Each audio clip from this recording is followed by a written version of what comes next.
Reece's search for Trinity hits dead ends. A cruel game by an unseen enemy. Where is she? Is she alive? Who's behind this?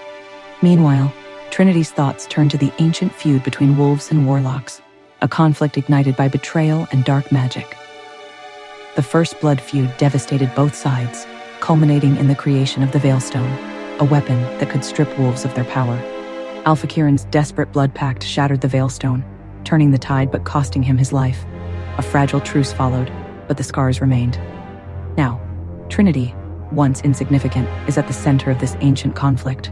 Why? Is she a pawn? What other secrets lie hidden? What role does Reece play?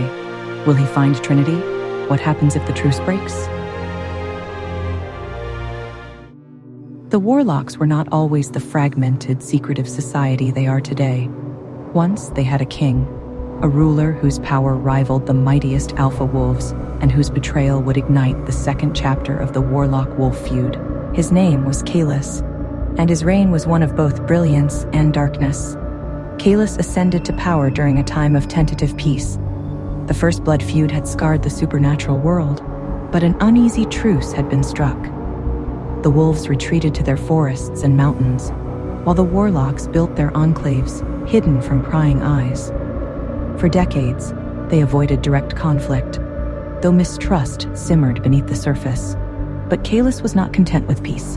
Caelus was a visionary, a leader who believed the warlocks were destined for greatness. He saw their magic as a divine gift, meant to dominate rather than coexist. To him, the wolves were an obstacle, brutish creatures who relied on raw strength instead of intellect. He viewed the truce as an insult, a chain that bound the warlocks to a lesser existence. In secret, Caelus began to gather followers who shared his vision. He promised them a new era, one where the warlocks would rise to their rightful place as rulers of the supernatural world. But to achieve this, he needed more power. The Veilstone was destroyed, but fragments of it still existed, scattered across the land. Caelus believed he could reforge the Veilstone, making it even stronger than before. But to do so, he needed something far more potent than simple arcane energy.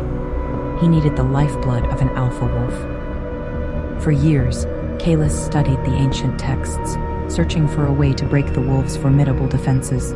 He developed a forbidden spell, known as the Binding Curse, which would tether a wolf's soul to his will, rendering them powerless.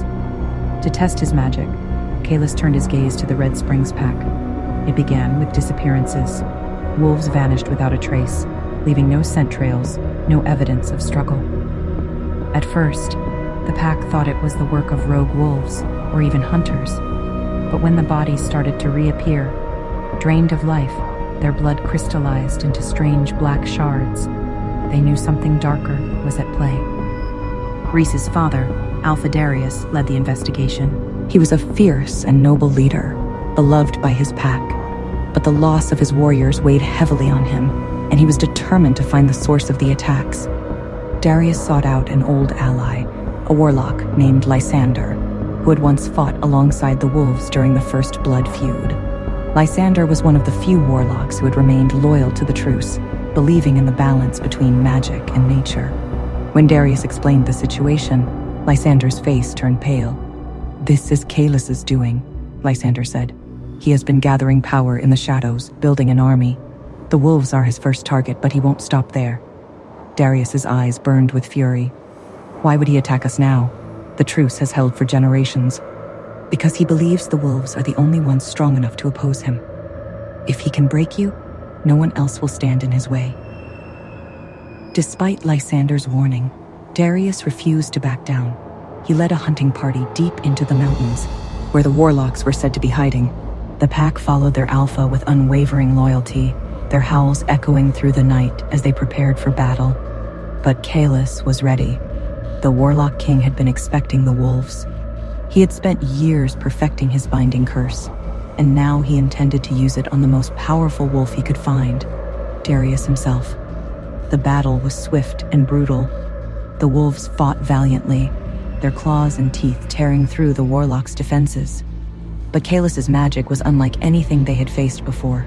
He summoned storms of fire and shadow, illusions that disoriented the pack and turned them against one another. Darius fought his way through the chaos, determined to face Caelus himself. When he finally reached the Warlock King, he found him standing in the center of a ritual circle, the fragments of the Veilstone glowing with an eerie light.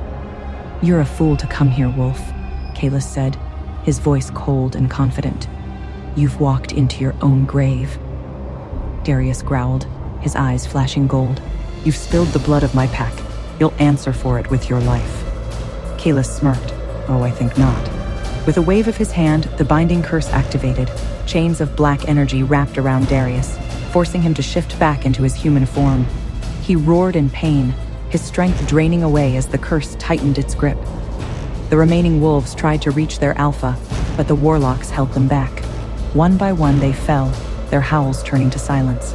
Caelus approached Darius, a cruel smile on his lips. "Your blood will be the key to my ascension. With your life force, I will forge a new Veilstone, and no wolf will ever stand against me again." But Caelus underestimated the bond between wolves. Even as Darius was bound, his packmates refused to abandon him. One wolf, a young warrior named Theron, broke through the warlock's defenses. He launched himself at Caelus, his fangs sinking into the warlock's shoulder. The distraction was enough. Darius summoned the last of his strength, breaking free of the binding curse. He lunged at Caelus, his claws slashing through the warlock's chest. The ritual was interrupted, the fragments of the Veilstone shattering into dust. The wolves retreated, carrying their wounded alpha back to safety. Though the pack survived, the battle left deep scars. Darius never fully recovered from the binding curse, and the pack was weakened by their losses. Caelus, too, was changed. The wounds he suffered at Darius's hands left him disfigured, and his ambitions were set back by decades. But his hatred for the wolves only grew stronger, fueling his desire for revenge. Now, in the present, Reece is still searching for his mate, unaware that Trinity is trapped, lost in visions of the past. How is she connected to this war? Why is her bond with Reece failing? Is she Wolf, Warlock, or something else entirely? And will Reece find her before it's too late? Hey, I am Trinity. Want to know what happens next? Then click the link in the description below and download the Pocket FM app and listen to the exciting episodes of Chosen by Fate, Rejected by the Alpha.